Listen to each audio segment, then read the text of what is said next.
Have you ever trusted someone, and then everything fell apart? Not because you were naive, not because you made a mistake, but because that person was hiding something behind their smile. Something you couldn't see. Something they might not have even known about themselves. Strange, isn't it? We don't just get betrayed by enemies. Most of the time, the people who hurt us the most are the ones we thought were safe. Friends, lovers, even mentors. People we welcomed into our hearts, who later left scars we didn't expect. Here's a simple question. If someone is always calm, never angry, always smiling, never uncertain, should you trust them? Or should you worry about what they're hiding underneath? We're trained to trust appearances. We listen to what people say. We watch how they act. But a long time ago, one psychologist warned us that appearances lie. His name was Carl Jung, and unlike the others, he didn't try to teach you how to be successful or think positive. He wanted to show you something darker, the part of people that stays hidden even from themselves. Think about it. How many times have you said, "I didn't see that coming," or "I never thought they were capable of that"? That's the moment the shadow shows up. That hidden side of a person, the one they've spent years suppressing, finally takes control, not because they're evil, but because they never faced what was inside. So here's the real question. Can you see it before it's too late? Are there signs that tell you, this person is wearing a mask, and behind it, there's something you should never get close to? Maybe you don't have to mistrust everyone, but maybe, just maybe, there are certain kinds of people you should never, ever trust. In this video, we're going to explore 5 of them. 5 personality types Carl Jung warned us about. Not monsters, not villains, just ordinary people who've never come to terms with the darker corners of their own minds. Jung didn't care about fixing people. He wasn't obsessed with labeling every human emotion. What he cared about was the truth behind the face, not the one you show others, the one you barely admit to yourself. Jung believed we live in layers. There's who we pretend to be, there's who we think we are, and then there's something deeper, something older, something darker, something we didn't create, but that still controls us. He called it the shadow. Now, when most people hear shadow, they think of evil. But Jung didn't believe in villains. He believed in repression. And in every single person, there are parts they've pushed down so far, they forgot they even existed. Desire, anger, envy, cruelty, shame, all packed away, out of sight, but not gone, never gone. The shadow doesn't disappear when you ignore it. It just grows stronger, and eventually, it acts, not as a monster in the closet, but through your choices, your reactions, your relationships. And you won't even realize it.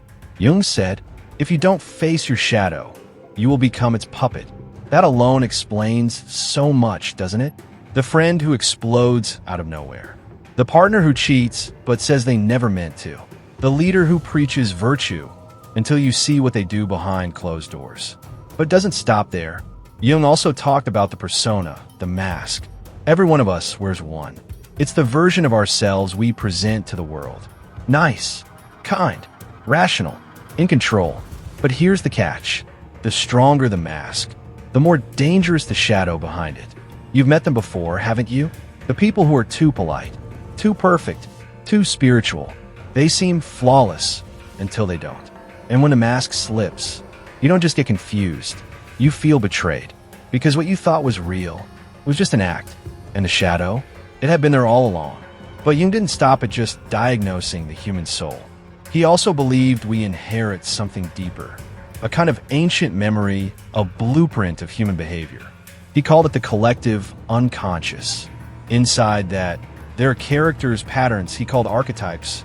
The hero, the victim, the trickster, the mother, the wise old man. They're not just roles in stories. They're roles in our lives. We step into them without knowing it. And sometimes we get stuck in them. So when someone acts like the eternal martyr, or the untouchable saint, or the fearless alpha, they're not just acting. They're embodying something ancient. Something that can overpower their judgment and yours. Jung didn't say all this to scare you. He wasn't a cynic. But he believed that true danger comes not from people being bad, but for people being unaware. Unaware of the mask they wear. Unaware of the shadow they carry. Unaware of the story they're playing out on repeat. And when someone lives like that, when they believe they're nothing but their persona, when they deny their flaws, their doubts, their rage, their fear, those are the people you need to be careful with. Not because they mean harm, but because their shadow is behind the wheel, and they don't even know they're driving. So now let me ask you something. The people you know, how many of them are just playing a role? How many of them are hiding from something inside themselves? And how many of them might hurt you without ever intending to? Because if Jung was right, and he often was, the people who scare you the least might be the ones who should. All right, it's time. Let's talk about the 5 kinds of people Carl Jung warned us not to trust. Not because they're evil, but because they don't know who they really are. And that, Jung believed, is exactly what makes them dangerous. The first one might surprise you. It's the person who never gets angry. You've met someone like this, haven't you? They're always calm, always smiling, soft-spoken, kind, peaceful. They don't raise their voice. They never get upset. It's like nothing ever bothers them. Almost angelic. And we admire that, right? We say things like, they're so mature. They're above all the drama. They're just zen. But Jung would stop you right there. He'd say, that's exactly the person you need to watch out for. Why? Because when someone never shows anger, they're either lying to you or lying to themselves. Jung believed that anger is a natural part of being human, just like sadness, just like joy, just like fear. So when someone has no anger, it doesn't mean they're enlightened. It means that anger has gone somewhere else. It's been pushed down, buried, swallowed by the unconscious. And Jung had a name for that hidden space. The shadow. Repressed anger doesn't disappear. It waits. It simmers. And one day, without warning, it erupts. But not like a loud argument. Not with yelling or fists. No, it shows up in quiet ways. A cold decision. A silent punishment. A sudden betrayal. And the scary part? That person might not even realize they're doing it. Because they've convinced themselves, I'm not the kind of person who gets angry. But the shadow remembers. And when it takes over, you're not dealing with the person anymore. You're dealing with all the years of swallowed rage. Jung once said, what we refuse to face in ourselves, we project onto others. So the person who claims they never get angry, they'll often accuse you of being too emotional, too aggressive, too sensitive, because they can't accept that those feelings exist in them. Now, imagine being close to someone like that. You constantly walk on eggshells. You don't know what will upset them, because they never show it. Until one day, they just disappear. Or worse, they make a cold, final decision that leave you stunned. And you're left asking, what did I do wrong? When did everything change? They won't yell at you. They'll ghost you. They won't argue. They'll shut down. They won't express pain. They'll turn it into distance. And one day they'll say, I just don't feel anything anymore. And that's when you realize they were never truly open with you. They were hiding behind the calm, behind a smile, behind a persona. Jung warned us, the person who cannot scream may one day seek revenge. Not with violence, but with silence, with cold logic, with choices that seem reasonable, but are loaded with years of quiet resentment. And here's the twist. They might not even know why they're doing it. If you ask them, why did you end things like that? They'll say, I don't know, it just felt right. Because by that point, it's not them who's making the decision. It's the shadow. You see, these people often present as the peacemakers, the mediators, the ones who rise above. But deep down, they're carrying pressure they don't even recognize. And if you look closely, sometimes in their eyes, you'll see something that doesn't match the smile. Now, don't get this wrong. There's a big difference between someone who manages their emotions and someone who denies they have any. If someone knows their anger and can express it safely, they're not dangerous. They're aware. But someone who says, I don't get angry, that's someone you need to pause around. Because either they're hiding something from you or from themselves. Jung believed, if you do not become aware of your shadow, it will direct your life, and you will call it fate. So if you're dealing with someone who never gets mad, who always keeps the peace, who seems unaffected by anything, take a breath. Not to run, but to observe. Ask yourself, are they truly at peace? Or Or have they just buried their rage so deep they no longer know it's there? Because if it's the second one, then one day the smile might fade, and what takes its place may not be something you're ready for. Let's be honest. We've all made mistakes, said things we regret, made choices that came back to sting us. And afterward, we think, that wasn't me. I don't know what I was thinking. Now let me ask you, have you ever met someone who never says that? Someone who's never wrong, never apologizes, never once admits they made a poor choice. Because in their mind, they don't. Carl Jung paid close attention to this kind of person. The one who sees themselves as flawless, not just publicly, but privately, deep down. The kind of person who says, I knew it all along. Or, they messed it up, not me. At first, they might come across as confident. They speak clearly. They make decisions fast. They always seem to know what they want. It's easy to admire them until you realize what they call confidence might actually be fragility in disguise.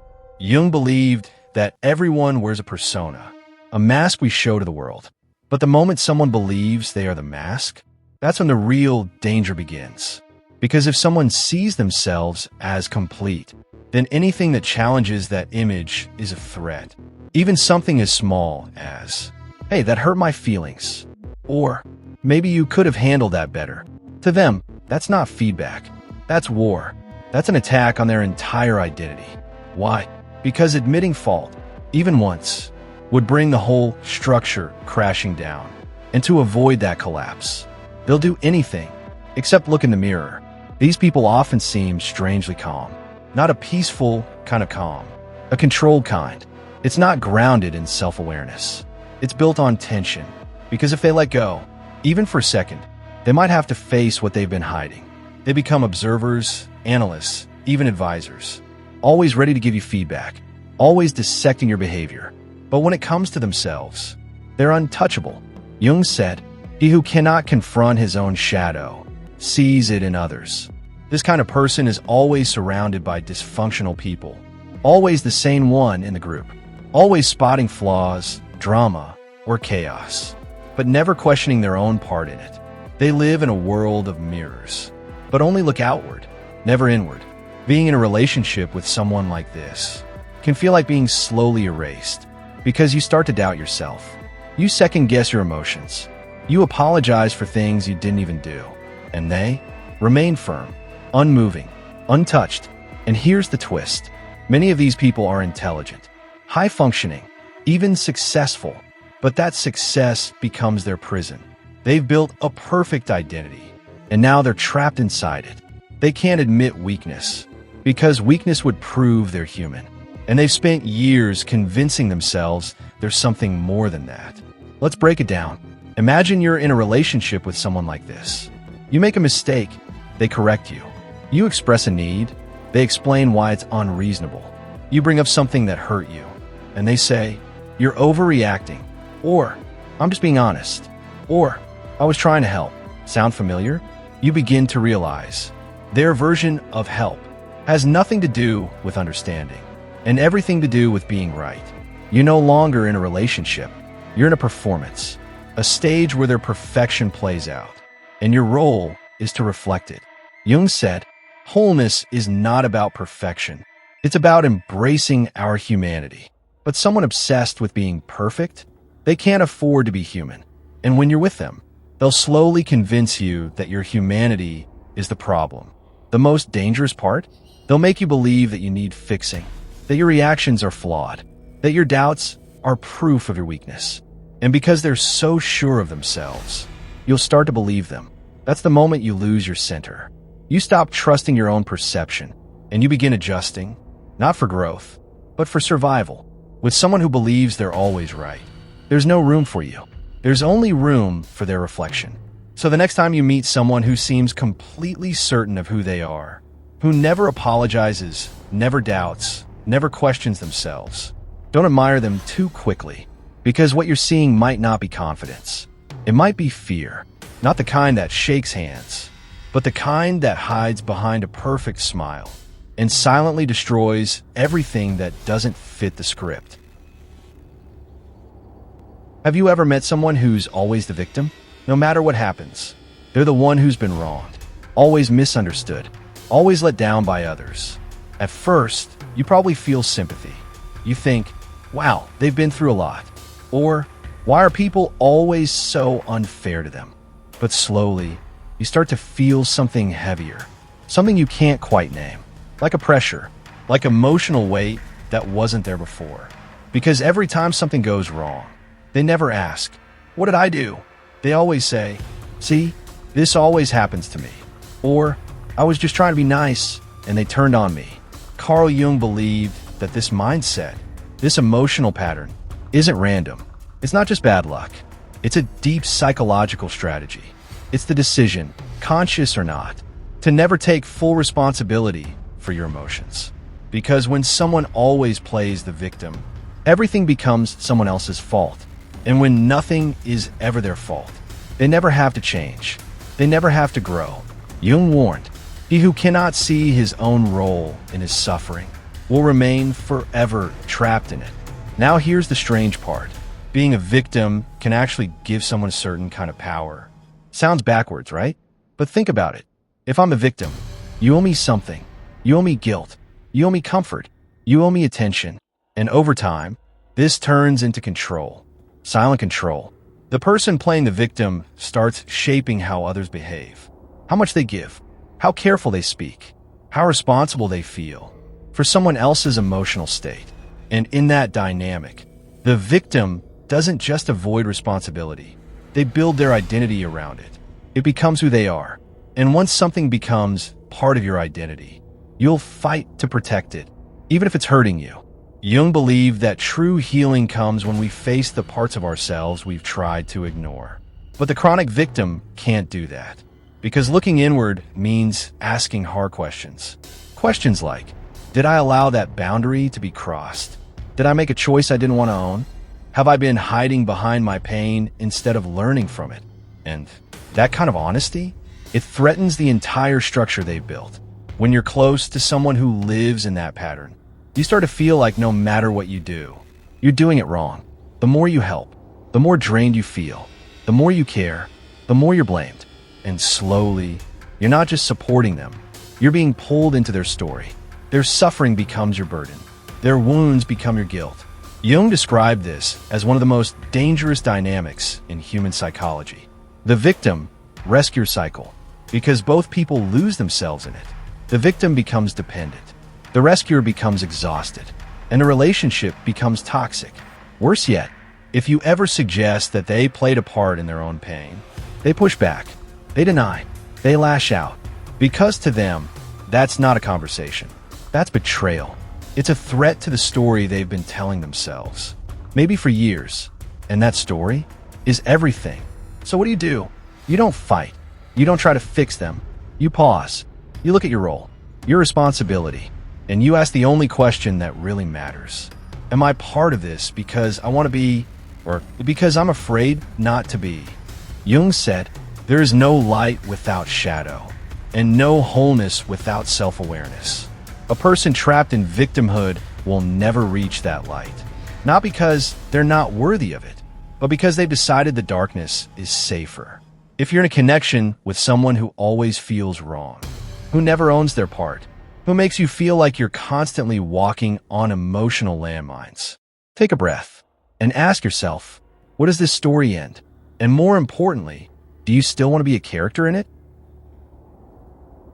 Have you ever met someone and thought, they're just like me, same thoughts, same reactions, same taste in music, movies, values, maybe even similar childhood stories. And at first, it feels comforting, like you finally found someone who just gets you.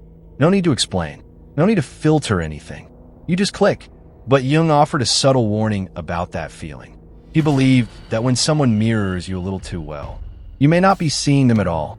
You might be staring into a reflection of something much deeper. See, it's not just about similarity. It's about the illusion of sameness. When someone seems to be your twin in every way, your defenses drop, your guard fades. You start trusting them quickly. And why wouldn't you? It feels like you're talking to yourself. But Jung said, what is too much like us can quietly awaken our shadow. Because what if that person isn't just similar to you on the surface? What if they're reflecting back a version of you that you haven't made peace with yet? Maybe you're not attracted to their kindness, or their wit, or their taste in books, but to the parts of yourself they unknowingly bring out. The ones you've buried, the ones you've ignored.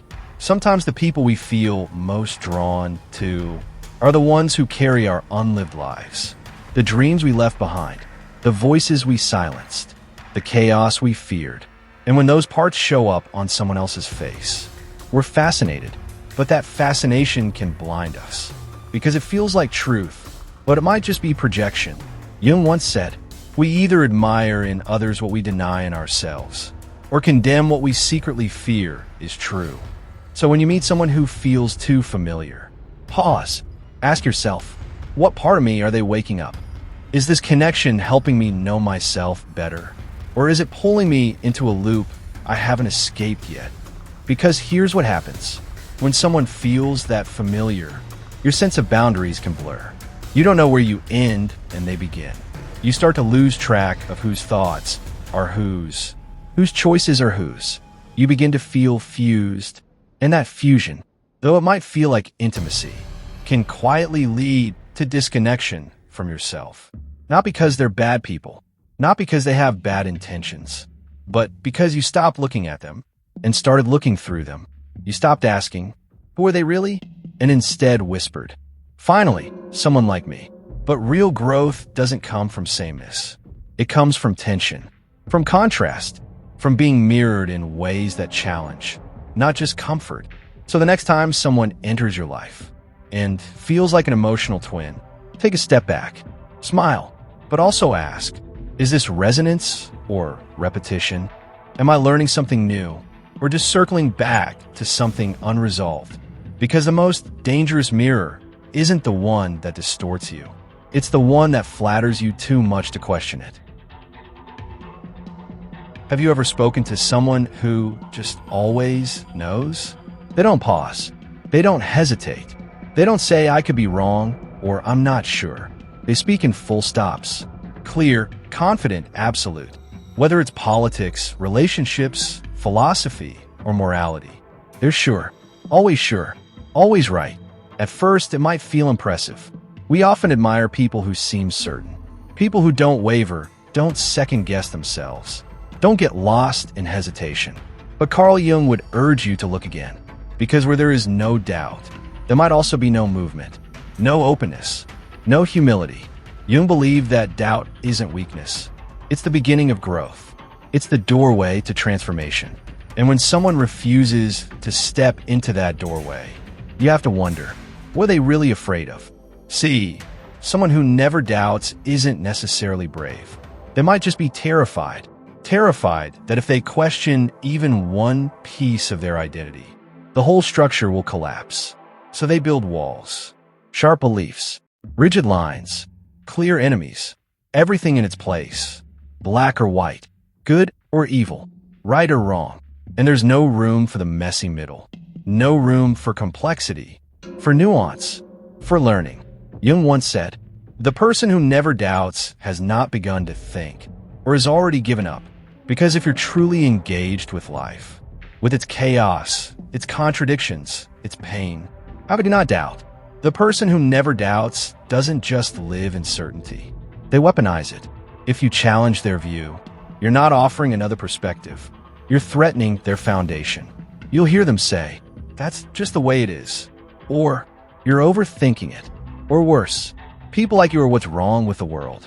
They don't invite conversation. They deliver judgments.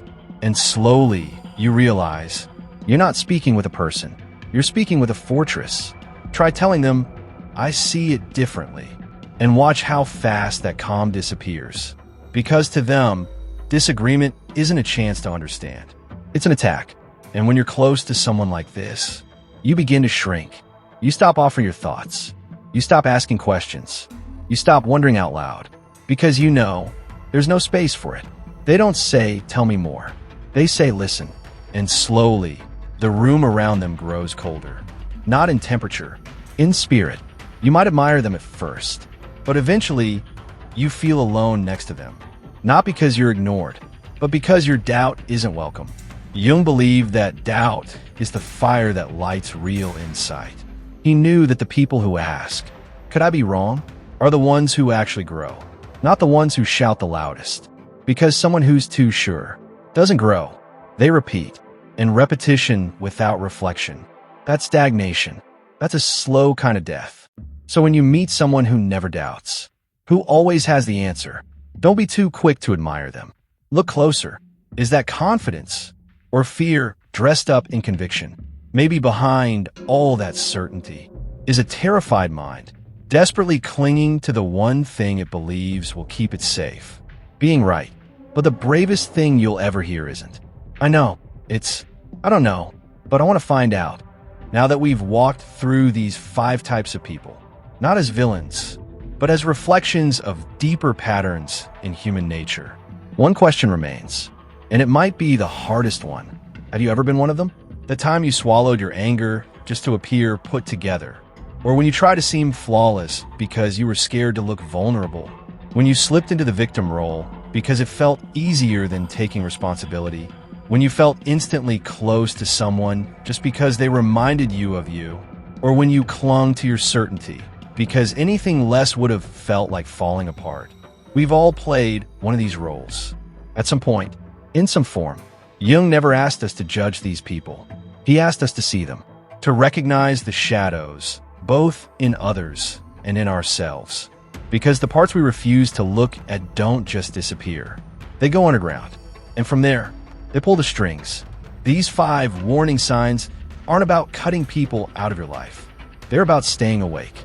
Jung believed that the moment you shine a light on the unconscious, you take back power, not just over others, but over yourself. Every relationship, every encounter is a mirror, sometimes clear, sometimes cracked, sometimes completely fogged over, but always reflecting something.